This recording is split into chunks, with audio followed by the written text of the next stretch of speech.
for the summer with my eyes open wide. Bon Pierre, bonjour, merci d'être présent pour ce 16e rassemblement des motards du Viaduc. Ma première question c'est que tu puisses nous présenter un petit peu l'association Grégory Le Marchal et sa vocation par rapport à la mucoviscidose. Si on a 4 heures devant nous, on peut le faire. Ouais. Non, plus simplement, créé en 2007 évidemment au départ de Grégory. Ouais. Et je pense que Grégory inconsciemment a fait beaucoup parler de la mucoviscidose.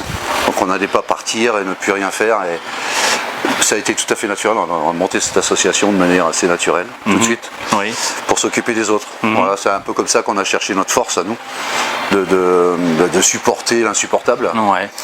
Et donc cette association s'est montée, on s'est fixé évidemment des objectifs, un objectif de financement de recherche déjà, qui me paraissait important. Et puis on a essayé de faire des choses que d'autres associations ne faisaient pas, c'est-à-dire une sorte de complémentarité avec ce que faisaient les autres. C'est pour ça qu'on s'est rapproché de l'association Vaincre la muco tout de suite, à laquelle on faisait partie d'ailleurs. Et puis on s'est lancé dans la rénovation des CRCM, les centres qui s'occupent des gens atteints de muco, et parce qu'il y a beaucoup de travail à faire de ce côté-là.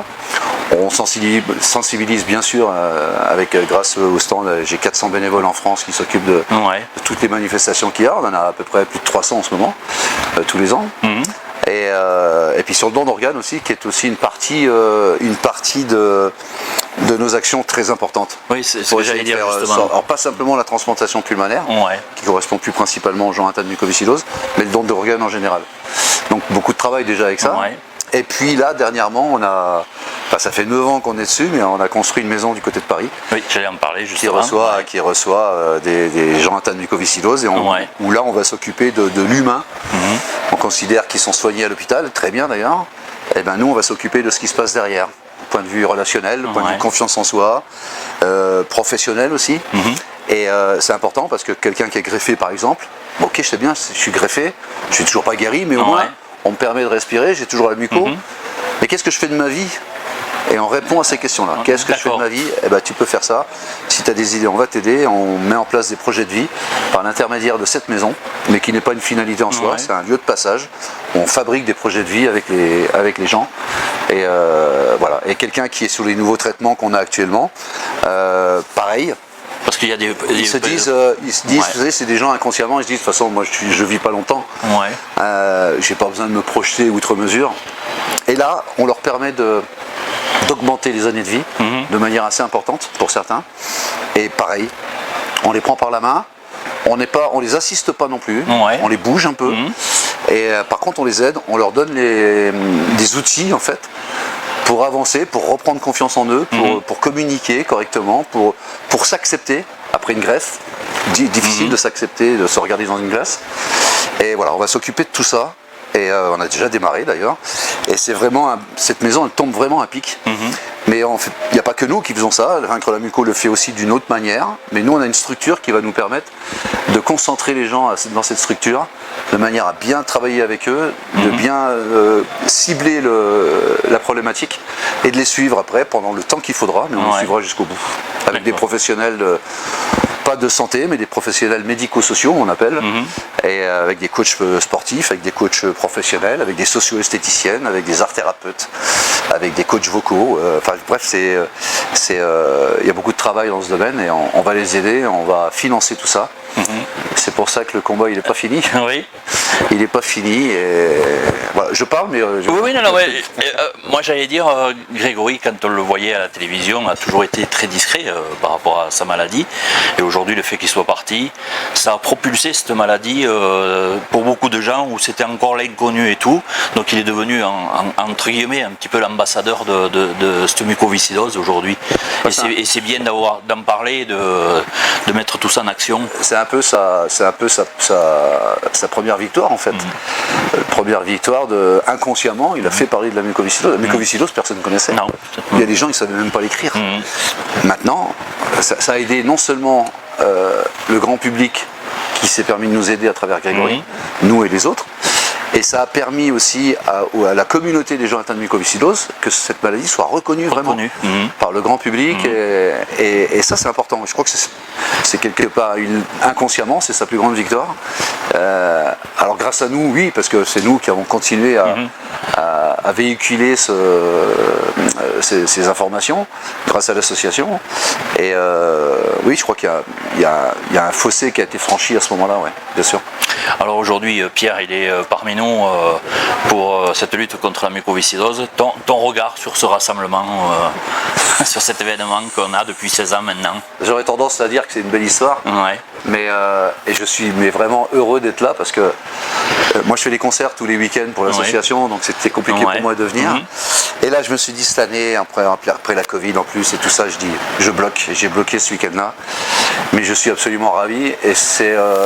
je disais tout à l'heure à un organisateur, quand on arrive à l'entrée du village, on sent un climat, on sent quelque chose d'apaisant, de convivial, de sincère. Et je me suis pas trompé parce que j'ai rencontré plein de gens déjà, je suis pas là depuis longtemps. Et voilà, en tous les cas je suis ravi. Alors il nous aide évidemment, cette manifestation nous apporte beaucoup d'argent pour avancer dans la recherche notamment et autre chose. Mais il n'y a pas que ça. Il y a les motards du viaduc, on en parle dans toute la France, tout le monde connaît les motards du viaduc. Pour certains sans savoir ce que c'est exactement. Tout à fait, les motards du viaduc ça sonne. Mais ça c'est génial parce que puis là je viens de voir le départ là tout à l'heure. Ils ont tous la banane, on dirait des gamins, c'est la vie quoi. Et non, je suis vraiment ravi d'être là alors je serai pas là tous les ans évidemment, mais j'imagine. Je voulais absolument marquer le coup en venant ici cette année.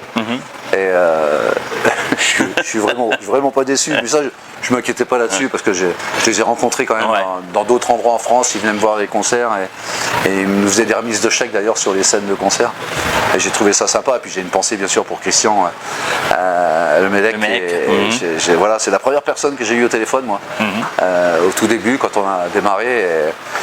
Et voilà, donc il plane aussi au-dessus de nous tout à fait. Et c'est quelque chose d'important. Et après pour finir, Pierre le chanteur, comment il va, comment il se sent?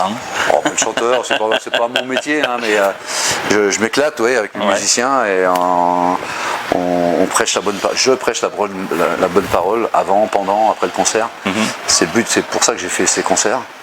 Et puis on s'éclate sur scène, on passe un bon moment, il y a de l'émotion évidemment, je fais des clins d'œil à Grégory, on fait un peu les fous sur scène, c'est un spectacle qui est absolument pas réglé comme du papier à musique, comme la majorité des spectacles.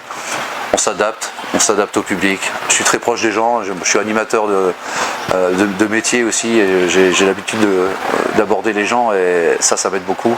Et on passe de super soirées quoi. Et voilà, c'est toujours un vrai bonheur. Alors on continue, j'avoue que j'ai un peu diminué le nombre de concerts parce que j'ai la maison maintenant à gérer quand même, la maison à Paris. Et elle est à Paris, cette maison à côté de l'hôpital Foch. Donc voilà, j'essaye d'équilibrer un petit peu tout ça avec mon épouse et ma fille et puis tous ceux qui m'entourent, et puis les bénévoles, parce que si on n'a pas assez de bénévoles, c'est le truc complètement bête de dire sans bénévoles on fait rien. Mais c'est tellement vrai, on n'a même plus besoin de le dire. Et je connais le poids et l'importance des bénévoles. D'accord.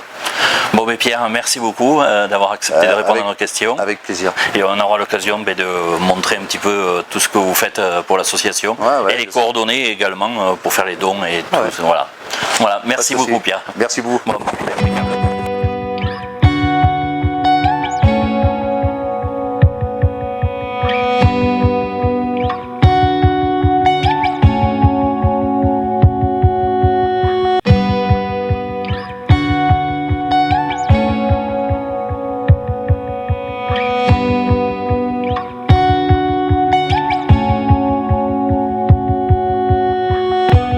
I was alive, going down for the summer with my eyes open wide.